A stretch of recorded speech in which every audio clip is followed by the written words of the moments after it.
بالکل ٹھیک، بالکل ٹھیک۔ میری نظر میں دو واقعے ایسے ہوئے ہیں جو کسی بھی چیز کو توڑنے کے لیے بہت ہوتے ہیں۔ ایک واقعے کو میں نے اپنی آنکھوں سے دیکھا ہے، وہ واقعہ ہے لندن میں جب میاں محمد نواز شریف صاحب اور محترمہ مریم نواز صاحبہ بیگم کلثوم نواز صاحبہ کو اس حالت میں چھوڑ کے آ رہے تھے، تو وہ پریس کانفرنس کر رہے تھے جو لندن وہاں پہ ہوٹل میں اس میں موجود تھا۔ میں نے وہ دیکھا کہ میاں صاحب جو تھے ان کی آنکھوں میں شاید کچھ نمی تھی، چہرہ پہ اتنا سکون تو نہیں کہہ سکتے، لیکن آنکھوں میں ایک نمی تھی۔ لیکن وہ جو حوصلہ اور ہمت ان کو ساتھ بیٹھی مریم نواز دے رہی تھی،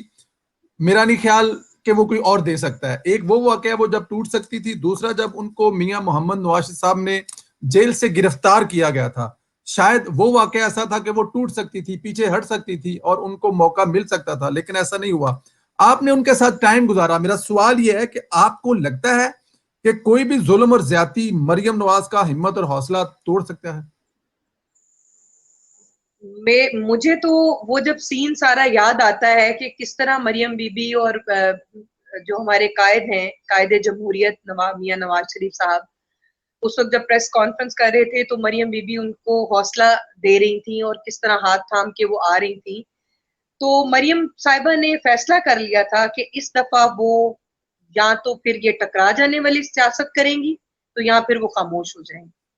تو انہوں نے یہی فیصلہ انہوں نے کیا، انہوں نے ان تمام چیزوں کو فیس کیا اور اس سنگلاخ چٹانوں کے ساتھ جو بھی اس پروسیس کا حصہ بنے، جو غیر جمہوری عمل کا حصہ بنے، ان کے ساتھ وہ ٹکرائیں، ان کی آنکھوں میں آنکھیں ڈال کے انہوں نے میسج دیا کہ تم ظلم کر لو، ظلم کی رات ختم ہونے والی ہے، اندھیرا ختم ہونے والا ہے، یہ سویرا ہو کر رہنا ہے، جمہوریت کا سورج چڑھ کے رہنا ہے۔ تو مریم نواز صاحبہ نے ایک بات اہم میں کہوں گی کہ ایک دفعہ کسی کے ہاں ملاقات ہوئی مریم بی بی سے، تو وہ ہمارے جو اسیران جمہوریت ہے خواجہ سعد رفیق صاحب کے گھر آئیں، خواجہ سعد رفیق صاحب کے گھر تشریف لائیں، تو میری ادھر ملاقات ہوئی ان سے۔ ہم نے ان سے کچھ چیزیں پوچھی کہ آپ کو جیل میں کس طرح رہتی ہیں، کیا ہوتا ہے وہاں پہ، آپ سے کیسا سلوک کیا جاتا ہے، جو بھی مطلب۔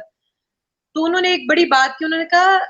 آپ کو پتہ ہے کہ میں ابو کے ساتھ کیوں رہتی تھی؟ کیونکہ میری ماں یہاں نہیں تھی اس وقت، والدہ صاحبہ جو تھی ان کی بیمار تھی جبکہ وہ بات بتا رہی تھی، تو کہہ رہی تھی کہ میرے والد، میں ہر وقت ابو کے ساتھ اس لیے رہتی ہوں کہ ابو اپنے آپ کو اکیلا نہ سمجھیں،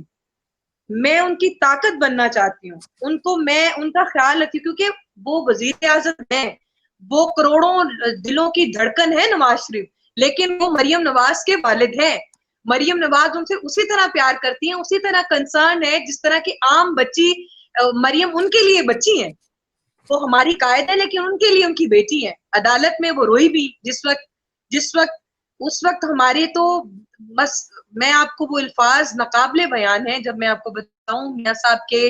پلیٹلیٹس جو تھے وہ کم ہو رہے تھے اور ان کو سروسز ہاسپٹل میں ایڈمٹ کیا گیا۔ اس دن مریم بی بی کی عدالت میں پیشی تھی اور اس وقت جو مریم صاحبہ کے چہرے کے تاثرات تھے میں وہ بیان نہیں کر سکتی، میرے پاس اتنا حوصلہ نہیں ہے۔ ان کے آنسو جو میں نے دیکھے، ان کی جو بیٹی کی تڑپ دیکھی، اور جو ایک لفظ تھا ابو، ابو، مطلب وہ کسی سے بھی پوچھ رہی تھی کہ ابو کیسے ہیں،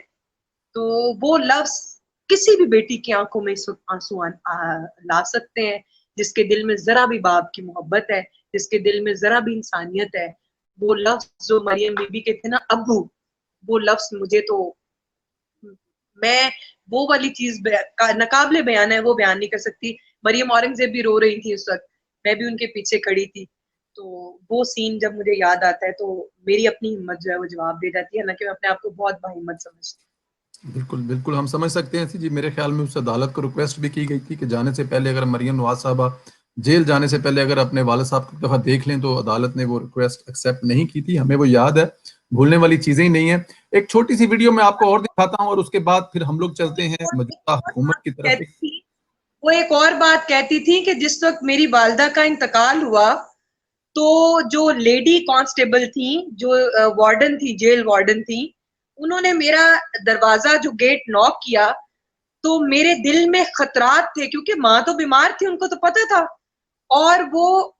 بیگم صاحبہ کی جب ان کو خبر آئی تو والد صاحب کے گلے لگ کے وہ وہاں پہ روئی، تو جب عدالت کے اندر اور جب جیل میں کہتی تھی کہ جب ابو اب بیمار ہیں اور ہاسپٹل میں ہیں تو والد صاحب کی اتنا مجھے وہ تکلیف ہوتی، جب بھی کوئی میرا نوک کرتا ہے یا کھانا دینے کے لیے کوئی آتا ہے تو میرے دل میں وہی خوف آ جاتے ہیں جو مجھے میری ماں کے لیے. تو دیکھیں انہوں نے پل پل، وہ کہتی تھی کہ میں وہ لمحہ بیان نہیں کر سکتی تھی، میں کہتی تھی اللہ میرا دروازہ کوئی نوک نہ کرے، مجھے کوئی خبر بری نہ ملے، مجھے کوئی ایسے آ کر کوئی کہے نا مجھے یہاں کون سنبھالے گا. ادھر پنڈی جیل میں تو میرے والد صاحب بھی تھے میرے ساتھ، تو اس وقت تو ان کے والد بھی وہاں نہیں تھے. انہوں نے بیٹی کو جب جیل میں ڈالا تو باپ کو ایک نئے کیس میں الجھا کر نیب کے آفس لے گئے. ہم سمجھ سکتے ہیں جی، بالکل وہ تکلیف